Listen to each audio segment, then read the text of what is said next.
everyone. Thanks for joining us again on All Things Avennia. My name's Eli Travers. I am your host, but I'm so excited today to be joined by our founding partner, our winemaker extraordinaire, the man himself, Chris Peterson. So, Chris, Hey guys. hey, thanks so much for being here to do this with us. We are celebrating really this week. We're celebrating not only the beginning of Washington Wine Month every March and August, so 2 months out of the year, we celebrate Washington wines by celebrating the whole month of March and doing different events. There's usually a big Taste Washington event where a lot of restaurants and wineries will partner together, and there's a huge convention downtown by the stadiums where we can all taste wine. Obviously, we can't do that this year, so there's going to be a lot of at-home opportunities and some other partnerships. We're doing a couple of those. So we're celebrating Washington Wine Month. We're also celebrating a brand new release for us here at Avennia. So this weekend, we're releasing the new vintages of Valery and Sestina, our two top Bordeaux-style blends, which we'll talk about a little bit later. So we thought, Chris and I were thinking, all right, we're doing Valery and Sestina. What would be fun? Let's taste some older vintages. So we decided to grab 2013 Valery and 2013 Sestina and taste those with you. We'll have Chris sort of talk about the vintage, the 2013 vintage, and talk a little bit about what went into the winemaking. But then in general, we can just chat about what happens to wine as it ages, what happens in the bottle, what to look for, how to treat it, how to handle it. So we're actually going to start with doing that first off. I'm going to share my screen and do a little PowerPoint presentation. This is very much littler or smaller than the ones I've done in the past if you've been on other weeks, just to give you a general idea of what's happening to wine as it ages. Perfect. So what happens to wine as it ages in bottle?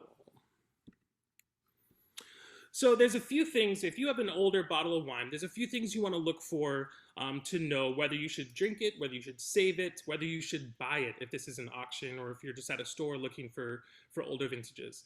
One thing to know is the provenance. This is figuring out, where has this wine been since it got in bottle? Who owned it before? How is it stored or how is it transported? This is always the time, my job here at Avennia is to support and promote our restaurant partners and retailers and people that carry our wines. But I gotta say, if the best way to purchase wine, according to myself, is just directly through the winery. And one of those reasons is because the wine has been stored really well. If you go to a tasting room at a winery and purchase some bottles there, it's pretty likely, 99.99% chance that wine was stored in the cellar directly from bottling. It hasn't moved, it's been kept pristine conditions, and so it's a great way to purchase wine. But yeah, provenance, and that's a big part of auctions. If you go to an auction, they'll talk about where the wine has existed before you get it. Ullage is a fancy little term, is another thing to look at. This is the space that's left after filling a bottle of wine between the fill line, so how full the bottle is, and the bottom of the cork. What ullage can tell you is if it's increased over time, if there's a lot of space between the cork and wine, there's a chance that means it could have had some seepage, that the wine could have seeped out through the cork a little bit, that there's maybe a little more introduction of oxygen into the system, which could speed up aging or speed up some of those processes. And so you want to make sure that maybe the wine hasn't lost too much. There's definitely bottle variations, so it's not a foolproof method to know if the wine will be good, but it's one of the components to look at. How does the cork look? Is it damaged or is it compromised in any way? If you tap it or if you can touch it, does it sink easily? Or has it stayed pretty humid and tight the entire time it's been stored? And is there seepage? Seepage through the cork doesn't necessarily mean the wine's going to be bad, because as long as the wine's going out and then not back in, you should be okay. So I've definitely opened corks before where you're like, ooh, this is not going to be good, and the wine's been fine. But just another thing to look out for. And then, is there any sign that the bottle could have been tampered with? This is more of an issue with some of the most expensive or rare wines in the world, where you do have people that have made faulty bottles, or they've purchase rare bottles and empty them and put some newer wine in there to try to sell them. This is actually the plug. So when we do April and May episodes of All Things Avennia, the very first one is going to be Thursday, April 1st, so April Fool's Day. And I thought that would be a perfect time to go over wine fraud. So that's going to be the topic on April 1st. We're going to do wine fraud, but primarily through the guise of the documentary Sour Grapes. So it's on Netflix. I actually haven't seen it yet, so I'm really excited to finally see it and learn a bit more about this particular wine fraud instance. And so if you get a chance to watch that between then and now, so you get a month to seek out Sour Grapes, go ahead and watch it, and then we'll have sort of a movie discussion and talk about wine fraud a bit. So, shameless plug. So then, after you decide, okay, this bottle, I want to try it, it's going to be great. Obviously, older wines, older red wines, most likely will throw sediment. And this doesn't usually creep in until 5 years, depending on the variety, depending on the style or how it was made. You won't have a lot of sediment until 5-7 years, maybe down the road, or 10 years, and then definitely as you get up to 20 years old, 30 years, 40-year-old wines, they could throw a lot of sediment. And depending on how old those bottles are, you want to store them upright, or you want to move them to an upright position with a good amount of time to let that sediment settle before you open it. And so if it's like with these are 8-year-old bottles, we probably don't need to worry too much about sediment. And so I'm not worried about getting sediment in my glass like that picture there on the slide. But if it was a 30-year-old wine and it had been stored on its side the whole time, you'd want to put it up, and then maybe every couple of days you can check it. You could use a flashlight to check the clarity, so you could shine a flashlight through it, and if it still looks kind of cloudy or murky, maybe let it sit a couple more days or another week to allow that sediment to get to the bottom. And this whole time you should also try to keep it in that cooler space or in a consistent temperature and humidity. And then to decant or not to decant. So decanting will help you separate the wine from the sediment. So if you're serving it to a bunch of friends, or if you're at a restaurant and you want to make sure no one's chewing on sediment, which is not fun, you'll want to decant it and separate that liquid from the solids in the bottom. But it also does a couple other things. So it introduces oxygen into the system. There's the lift in temperature. So if it's been stored in a cool place, it can raise the temperature a few degrees. And this helps open up the wine. And what that means chemically or from a science perspective is it helps to disperse the initial volatile compounds. So as wine has been aged for a long time, you'll have certain volatile compounds that as soon as you can open it and give it a little air, those will evaporate and those will get out of the way. Because sometimes a lot of the off smells or off flavors you might get initially are those volatile compounds. And this is also when sulfites will disperse, they'll evaporate.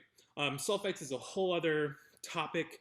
I will say that there's not the science to back up the fact that sulfites in themselves will give you headaches. There's a lot of other reasons why red wine can give you headaches, and there's a lot that's still sort of unknown about how sulfites actually affects you, whether it's more of an allergic reaction, histamines, all that jazz. But we don't have time to get into that, so I'll just leave you with that cliffhanger.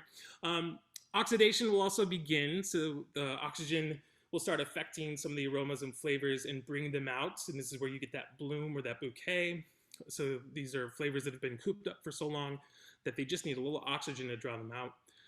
And then there's certain wines that a lot of experts and people believe you shouldn't decant. Old Burgundy is one of them. Pinot Noir is just a very finicky, sensitive, and delicate grape to begin with. And old Pinot Noir, it's thought that if you give it too much oxygen or too much time, it could really break down pretty quickly, and you'll lose a lot of those initial aromas and flavors that that you don't want to lose. You want to enjoy the wine while it's beautiful. And so then what happens to the wine? You have the wine separated from the sediment. It's in your glass. What does it look like? How does it look different? When you're just looking at red wine, and we're talking red wine now because that's what we're drinking. White wine is a different beast. In older red wines, you'll start to see the color fade. And what's happening is the color molecules, anthocyanins that are floating around in the wine, will bind to tannin molecules and they'll form polymer chains. And as soon as those polymer chains get too big, they'll drop out a sediment. And so that not only strips away tannin, but it also takes some of that color out. And you'll see the wine on the right in the slide, you can see it's kind of faded in color. And the way you can see that too is looking more at the rim. So if you hold your glass at a 45-degree angle away from you, and you look right down through that oval, you'll see along the outside, along that rim, if there is a variation of color, if the color is not the same red or purplish hue all the way out to the rim, that could indicate that it's been aged a little bit, that some of those anthocyanins, those color molecules have dropped out. And then the other thing you're looking at sight is the tints or some of those secondary colors where you'll start seeing orange or amber, or even in extreme instances, brown tinting or color. And that's just your oxidized, if you think of an apple that gets cut and starts oxidizing, it turns brown. That's that same reaction. And then what happens to the aromas and flavors? There's lots of similar wheels out there for those of you that, I actually think it's a great way to learn how to taste wine and smell wine. Is a lot of times you need to run through what possible flavors and aromas you can smell before you can actually smell them. There's a lot of brain nose connection there that matters. And so you can find aroma wheels or wine flavor wheels like this all over the internet. But I wanted to show you sort of some of those flavors that you'll get maybe with aged wine. So as far as the fruits, when you have youthful wine, you'll get a lot of fruit. There'll be berries, the plums, blackberries. You'll get terpenes or floral aromas.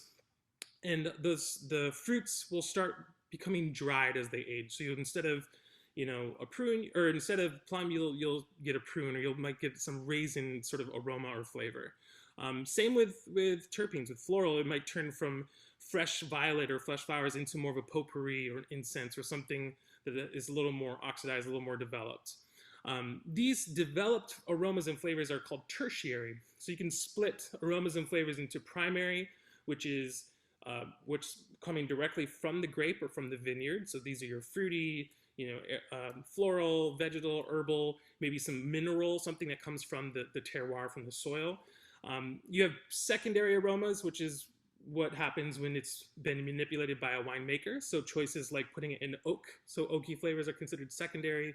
Malolactic fermentation, if you decide to go do that with whites, it could produce secondary flavors like butter or buttery aromas. And then tertiary is what happens when primary and secondary start changing into this new kind of flavors. So this is where you get forest floor, mushroom, leather, like I said, incense, tobacco, a lot of those savory notes. And you know what? Some people, it's their cup of tea. Other people don't like their beverages to taste like leather. So it's totally up to you. And then the last thing that it affects is structure. So as far as tannin, like I said before, anthocyanin, those color molecules and tannin molecules will combine and settle.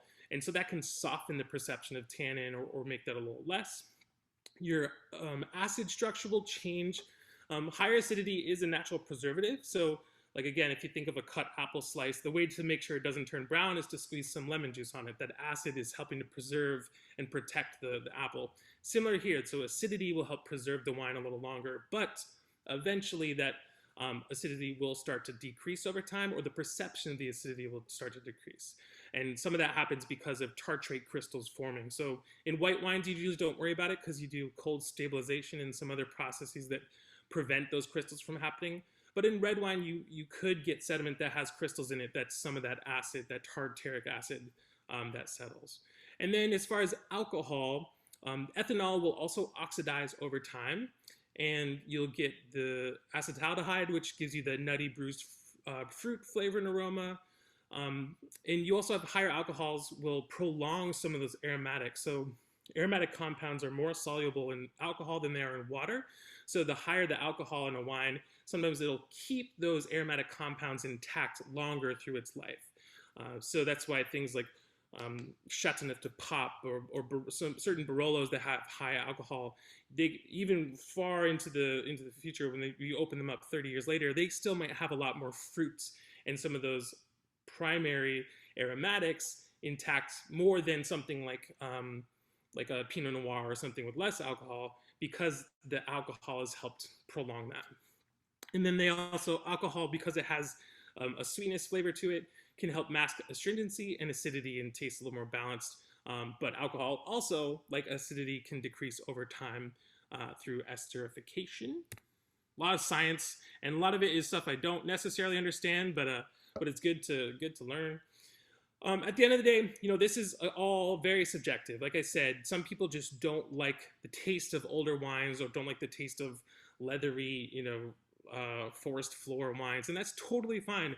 Luckily, most of the wine in the world is produced to be drunk young. About 90% of all wine in the world is supposed to be drunk that year. And the main reason is because we're making wine every single year. If we want to sell our wine, we got to make sure that you can buy all that wine, taste it, enjoy it, and then the next year you want to come back and buy the next vintage because it's still delicious. Luckily, and I'll let Chris talk about this too, you have producers who make the wine not only to drink well as on release, but also age. And I think that's where Avennia wines really fall into a really beautiful balance between the two. If you're interested in aged wine, the best thing you can do is buy a case of the same wine and slowly sample it every year or every couple of years to find what window works for you and just to have that experience of how wines age for you. And like I said, every bottle is different.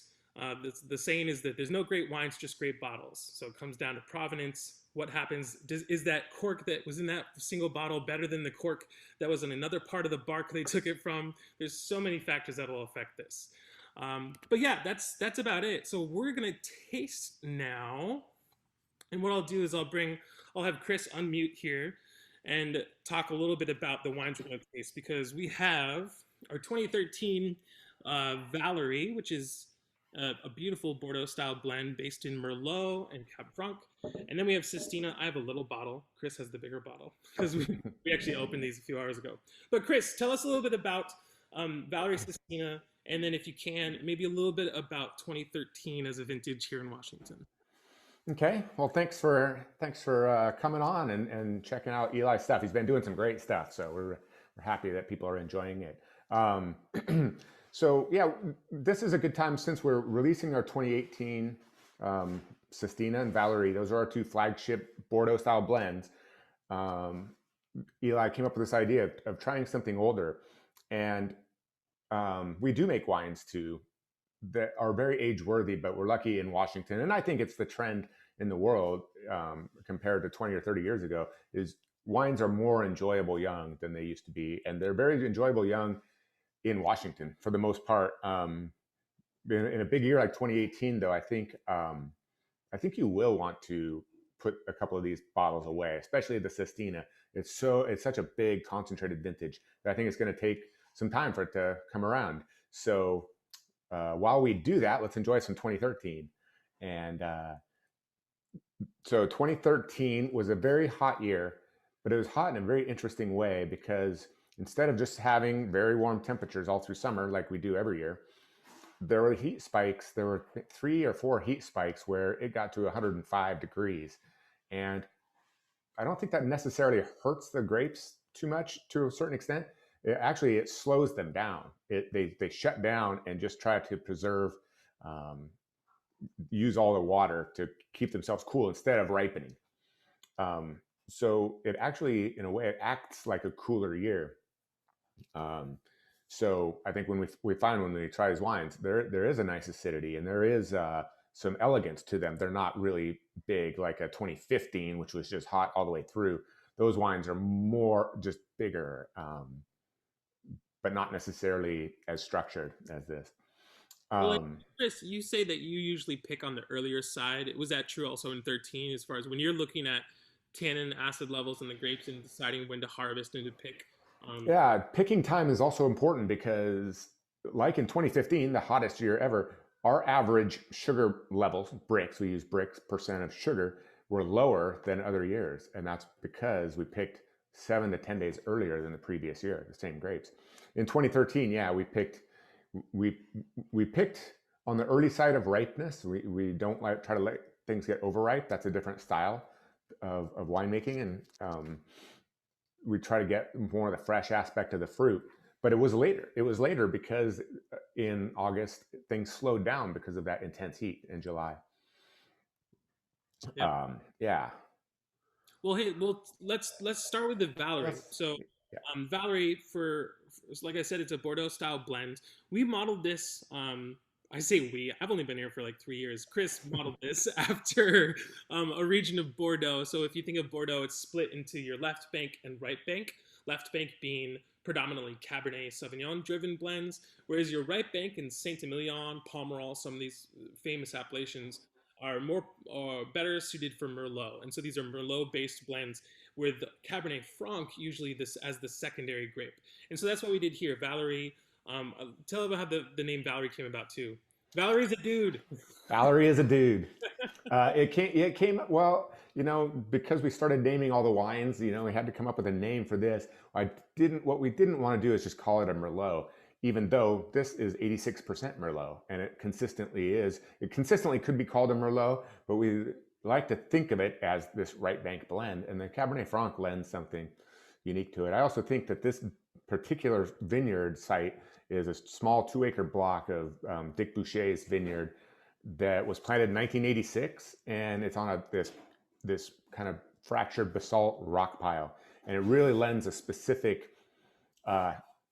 specific character to the wine that I think makes it different than most other Merlots. So we like to differentiate it that way.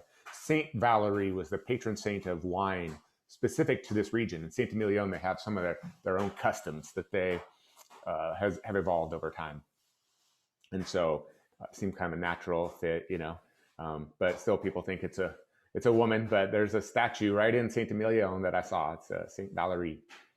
So it's this idea of having that Merlot and adding just enough Cabernet Franc, in this case from Shampoo Vineyard, which is down in the Horse Heaven Hills, a really iconic Washington site, and adding to it, as long as it in blending trials, as it helps the wine, it brings out a little more color, a little more richness, because that Merlot is sometimes very delicate and fragrant, but this brings something. And then at some point, it takes over. And so then that's when you got too far. One year in 2014, it was 60% Merlot, 40% Cab Franc. In recent years, and in this year, it's in the mid to high 80% Merlot. So we can think of this as an expression of this specific site of Merlot, but it's a Merlot Cab Franc blend. Yeah. And real quick, so Tiffany asked in the chat, is there any 13 Valery left to purchase? We were drinking the 14, and it's a little different blend. And yeah, like you said, it's slightly changed year to year. Mm-hmm. We looked at the library today, and there is some 13 Valery, and I'm thinking we should for like a short amount of time, we should make a little 13 Valery, 13 Sestina available to purchase. So stay tuned. I think we'll happen. Yeah. Yeah, definitely email us if interested, and we're going to look into that. It's aging really well, and as Eli kind of pointed out, these aged wines where it's kind of this curve. So it's not like, oh, one day it's like, oh, now it's an old wine that tastes like mushrooms and leather. It's a slow.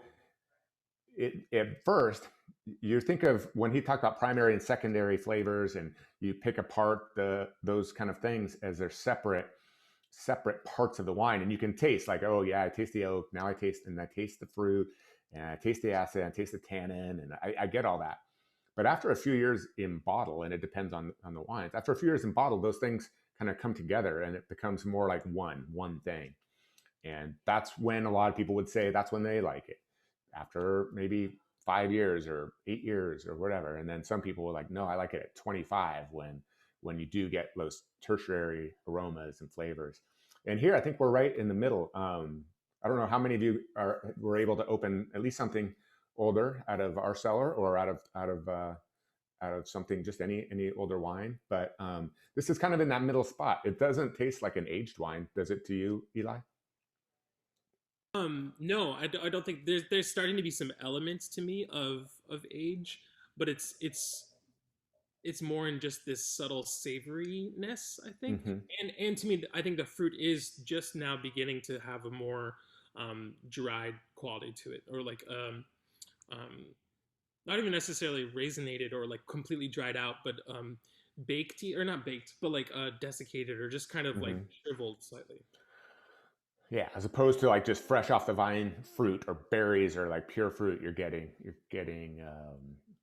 some fruit with a little age on it, but And I'm surprised too. And well, I'm not surprised because this block of Merlot and Boucher, even when it's young, has quite a bit of minerality. Like you were saying, there's that wet or like a white stoniness.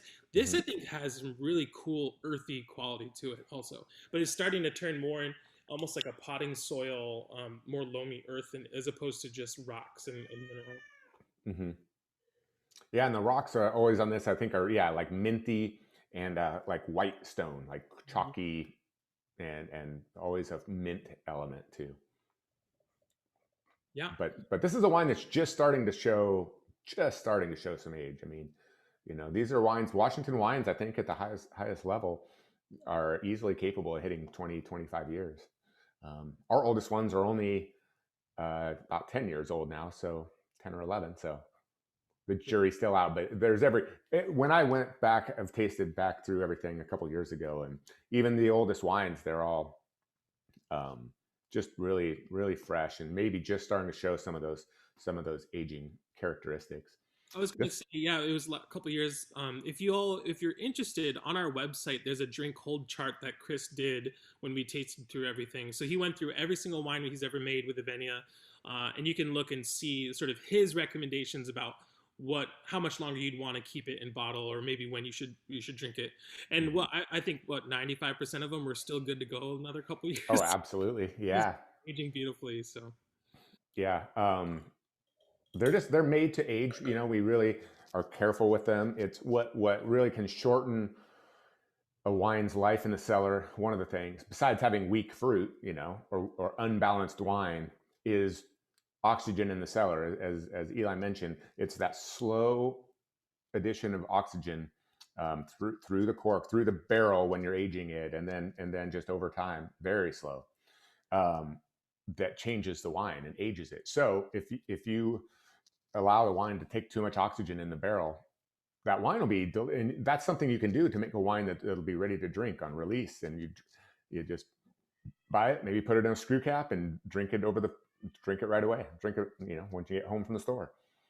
But that's not what we're trying to do here. We're trying to make wines that are really compact. As they're finishing up in barrel, we have a good idea of how much we like that wine, but it's not in a place where you'd want to enjoy it. hmm. But it's a And good that, point, yeah, balance too, because like when we yeah. think about the preservatives in wine or what can make a wine age a long time, like tannin and acid, you can't just throw a bunch of tannin and a bunch of acid in a wine and then expect it to age beautifully. It has to start out as a balanced wine in order to be a harmonious wine as it ages. So if you have just tannin and acid but no fruits or no other sort of aromatics and things, um, it's not going to, I don't think it's going to be that enjoyable even as the tannin softens and as it develops. So Yeah, all because as the tannins soften, hmm. the fruit's going to disappear too. The fruit's going to be gone before the tannins are. So then you'll have something with just tannin and no fruit. Yeah, Yeah, exactly. it's that's important, is the balance, even more so than the how big the wine is. Yeah. Like Valery. Valery is not a big wine. That was the second year we did Valery. 2012 was the first year, and I remember, I just we just made it as if it was going to go into Sestina maybe, or Gravura, which is our second Bordeaux blend. And it was only as the 2012 was aging where I was like, oh, this is no, this is unique. This needs to be its own wine. And then so in 2013, I ordered barrels specifically. I started to have a plan ahead of time about what barrels to put it in, how to treat it, and that kind of thing. So 2013 is that first year where I really had a started to forge that style. I tasted the first one. It's good, but it has barrels that I would associate with going to Sestina and Bravura. Now they're really specific. Huh, that's cool. Well, let's move on to Sestina too, so we can have some time for questions afterwards if people have questions. So I'm pouring Sestina out of my little sample bottle here that we divvied up. We opened these wines what about 4 hours ago, 4.5 hours. Yeah, yeah, 4 or 5 hours ago. First of all, make sure that they were not flawed to make sure that they were tasting all right, and we divvied them up. And I don't know how much the last 4 hours has really affected it. I mean, obviously, there's been some oxygen to creep in, um, but I think to me that Valerie tasted better now than it did when we opened it. And this Sestina so far, Yeah, it's a good way to gauge how much life a wine has left is how long it takes to open up, but and then how long it stays good. You know, I mean, a wine like this, will it be better today or tomorrow? Tomorrow might be pushing it just because it has that age, but a young wine could be 3 days, 4 days, and still be really good. And that can kind of tell you where it is on the aging curve. Hmm. So this the second wine is Sestina. So this is our left bank or the Cabernet dominant blend. If you're familiar with Sestina and the most recent vintages, we do label it as a Cabernet Sauvignon now. Back in 13, it was still a red wine. Well, wrong bottle. It was still labeled as a red wine because it was very much this Bordeaux style blend. The 13 is only 73% Cabernet, so legally we couldn't even call it a Cabernet. You have to be above the 75% threshold to legally label it by a variety. So this is modeled after left bank. And real quick, what is Sestina, Chris? Sestina is a type of poem. This is one of the first, along with like the Boucher Vineyard Syrah Arnaud. This was the first wine that we developed or had the idea for, because I think that Washington can do the cab-based Bordeaux blend as good as anyone in the world. And some of our best wines in the state are exactly that, including at my previous job, the Schiller Estate from DeLille, the Sorella from Andrew Will, and the Betts Père de Famille. All these are benchmark wines of Washington, and they're this type of blend. But we wanted to put our own kind of spin on it. Sestina is the name we came up for because it's a type of poem that was invented in 13th century Provence, actually. And it has this really complicated structure where the last words in each line have to be repeated in a certain way. But I just really like the sound of the word, and I like the idea that this ancient French form could be used to write a modern English poem with modern ideas, and still be considered a Sestina. And that's kind of what we're doing with the Bordeaux blend here. We're taking something ancient and making it current Washington, and with our own personal. I mean, I think as good as those wines are, I think this is unique too. This doesn't taste like them. There's nothing that tastes like this in Washington. So it's all about bringing your style to the table. And in our case, we wanted to center on older vines because we wanted more of that complexity, more of those earthy flavors. I was gonna say, And like, that's what really makes this stand apart is the vineyard sourcing and some of those. yeah, we were lucky to get, even from the very first year, Cabernet from Bacchus and Dionysus. So that's just north of Pasco in the Tri-Cities. That was planted in 72 and 73. Eventually we added. And Red Willow Vineyard, which is on the west end of the Yakima Valley, that was planted in the mid 80s in 85. And that was pretty stellar site.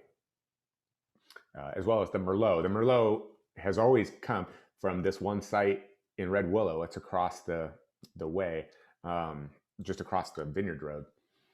And it's just something, it's a wine it's always, I don't think you would make a Merlot 100% from this site. It's kind of angular and it has kind of bright fruit, but it has this great mid palate, and it just fits in a way that I've tried some excellent Merlots to go as the Merlot in this, and it doesn't work. And I think what sets Sestina apart for me sometimes is that mid palate, where it just, all the parts of the palate have the same weight, and that's kind of the definition of balance. And that's what I haven't been able to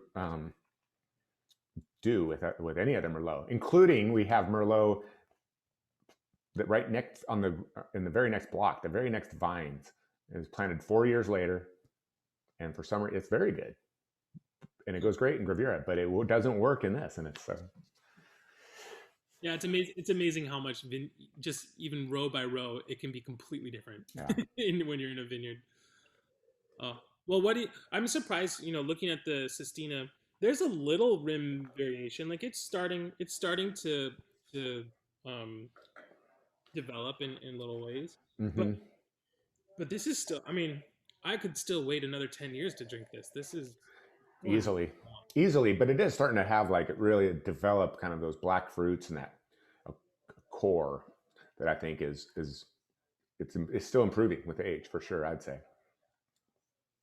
Yeah, showing really well, and for elegant vintage, this will be one of the wines one of the Sestinas where I'd move the window up compared to certain other Sestinas, but it's still, that doesn't mean it's short lived. It just means that if this lasts 15 years, the 2016 or 2018 or 2012 will easily get through 20 or 25. Right. Um, Yeah, still pretty awesome. Well, that's great. So we have, about 15 minutes left. We try to keep these to an hour, 15, 20 minutes because we start a little late. So that's cool. Did any of you have questions? So any questions for Chris or for anything about aged wine? Yeah, Renee. So I found it very interesting about the primary and the secondary and the tertiary, and then through your conversations about just how many variables go into how a wine tastes and age and all that. Has there ever been, and Eli, this can be or for Chris, has there ever been, knowing that everything you know as a winemaker, has there ever been a situation where either a new wine or a very old wine tastes very different than you would ever expect, and that you had to figure out why, or were super surprised, or just like had no idea what had happened? Yeah, I mean, I definitely had tasted some older vintages of wines where I expect to taste leather and mushroom and phosphor and a wine that's like 20 years old and it's been as fresh and as youthful as you'd ever imagine. And because you're right, there's so many different factors that go into it that it could break down pretty quickly, or wines can stay pretty tight for a long time. But I don't know, Chris, you've had a lot more experience tasting wine than I have, so. Um, yeah, you mean in a good way, right? Because I've definitely been Yeah. surprised in a bad way. I was like, what happened? What happened here? No, in Um, a good way. but yeah, definitely. And some of it's been white wine, honestly. Um, I was in the Loire Valley in a place called Savinière, and it's 100% Chenin Blanc there by law. And they would be opening 15 or 20-year-old Chenin Blancs that taste like they might have been bottled yesterday. You know, Riesling can do that too, for longer than you think. It can really age. So that's one. Yeah, definitely like some wines from a great vintage in Bordeaux or something. It could be 15 years old and taste like it's still a barrel sample, and um, Yeah. on the other side, if it seems older than you expect, then that's usually not a good thing. Yeah. Well, Another another Thank you interesting. so much. I was gonna say too, we were the other day we were celebrating something at the winery and we tasted some older wines and we tasted, it was a 1970 Bordeaux. It was the 1970 first growth. Actually, Renee, you would enjoy it because it's this Mouton Rothschild is a producer that has a different artist do every label, and Chagall did their label in 1970. So, and I know you love Chagall. So, but My favorite. but Right, I was surprised. I was surprised that the oh, oh, you have the bottle right there. I muted you. Sorry, Chris. Do you have that bottle that's right? I do. Yeah, Oh, that's what I was grabbing. look at that. So that's the Marc Chagall label Oh, on that's so beautiful. Mouton Rothschild. So we tasted this wine and we were commenting how old Bordeaux um, sometimes, out of all the aromatic compounds that you'll get, terpenes, thiols, esters, things that might taste fruity or floral, they will tend to oxidize fairly quickly or relatively quickly to some other things. Pyrazine, though, which can give you this bell pepper or eucalypt mint. A lot of Bordeaux's Cabernet Sauvignon has pyrazine.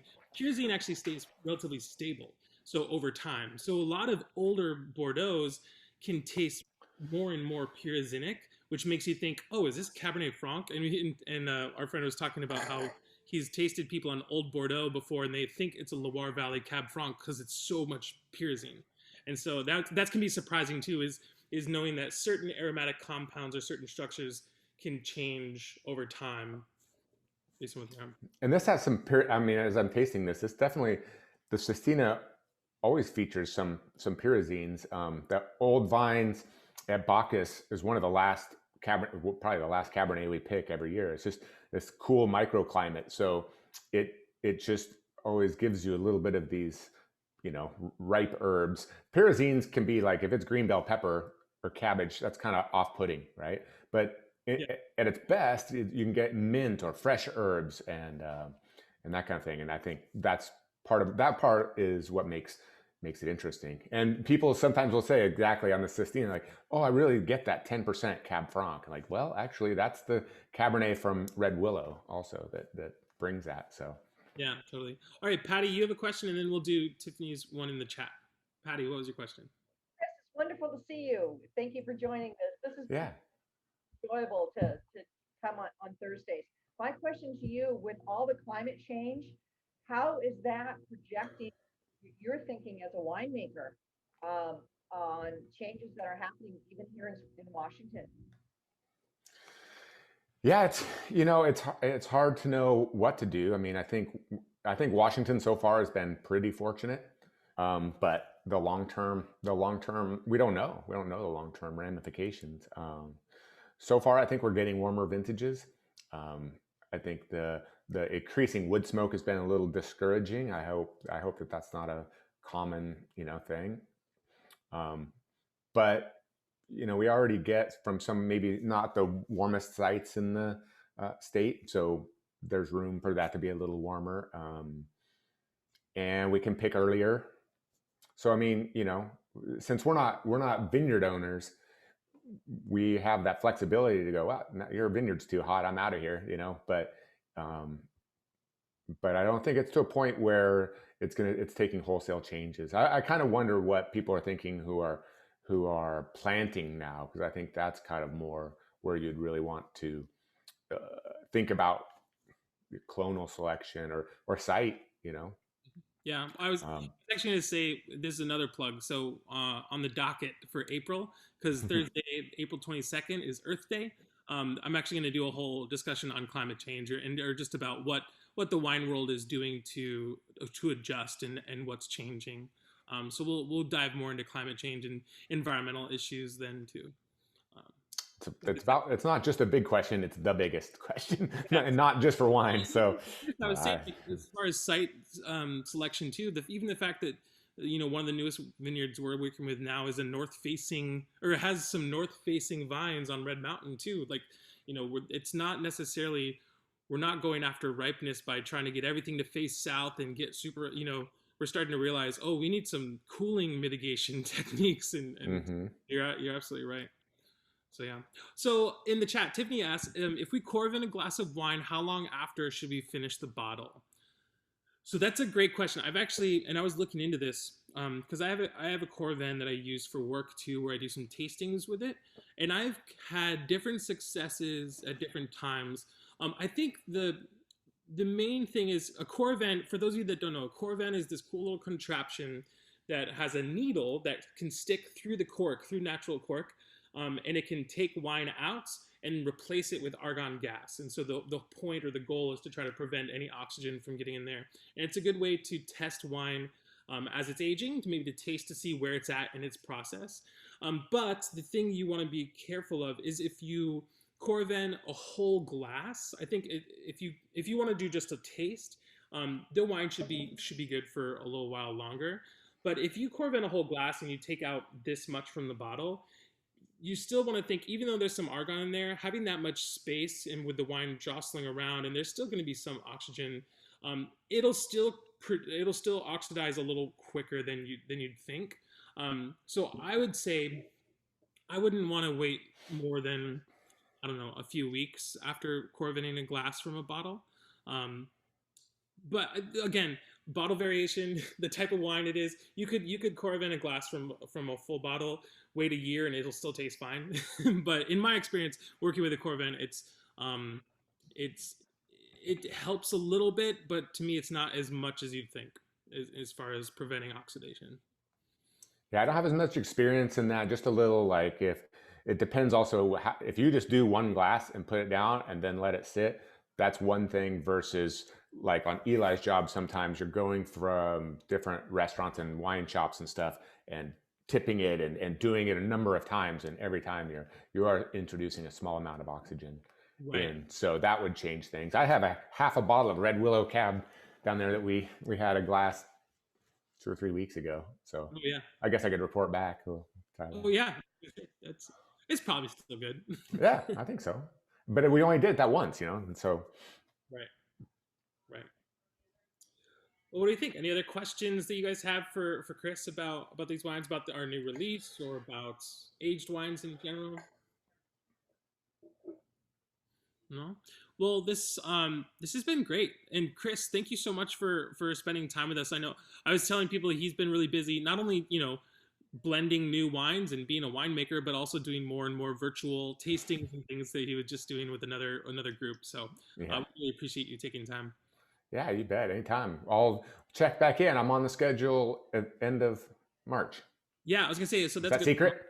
No, that's because that's actually, this was the secret. This was the one like, oh yeah, I didn't know if Chris is gonna be available, but 2 weeks from now. So like I said at the beginning, we're celebrating Washington Wine Month. So each episode this month is going to feature Washington in some way. Next week we're going to talk about the first AVA, the first appellation in Washington, called the Yakima Valley appellation. Just go over a little history of it. We make a couple different wines that are labeled by Yakima Valley, and then we're going to do. Wait, is that next week? I'll have to check the schedule. It's one of the weeks, and then we're also going to talk about Washington pioneers, so some of the original winemaking pioneers, but also some current day pioneers who are doing some really cool stuff in different locations across the state. But then what I'm excited about, Chris is going to come back and join us on the 18th to talk about Washington music pairings. So one thing that we've been doing, I guess for the last couple of years, is every release, Chris will pair a wine with an album or with music. Part of it is Chris's experience working in a record store for a while and knows so much more about music than I ever will, which is saying something because I went to music school. But he's really good at pairing wines in a different way, like, so not just food, but to other things. And we decided we would challenge ourselves and find local or Washington-based musicians or bands or groups, whether living or not, in order to pair our current wines with. I don't know if you've started practicing or thinking about it. A little bit. It's an extra challenge, that's for sure. Yeah. But it's been fun. You know, we've been playing around with it, and I'll do it this weekend with the new Sestina and Valery, to try not to just say, oh, okay, that's a couple jazz albums or whatever. Try to have a theme between the two, and it's all in fun. It's not serious, but try to have something that ties that music to the wine in some way. Yeah. Well, it's great. I'm looking forward to it. It's being fun. Yeah, that'll be great. Well, that's all, everyone. So thank you so much for spending your Thursday with us. Again, I'll hopefully see you next week, and stay tuned to find out all the other categories or discussions we'll be doing for the next 2 months. We'll make sure that you hear that. At this time, I always like people to unmute just to say goodbyes, because I like hearing everyone say hello. And then, Thank you, Chris. Thanks, everyone. Thank you. Thank you both. Bye-bye. Thank you. See you later. Yeah. See you soon. All right. Bye. Bye, Eli. You're the best.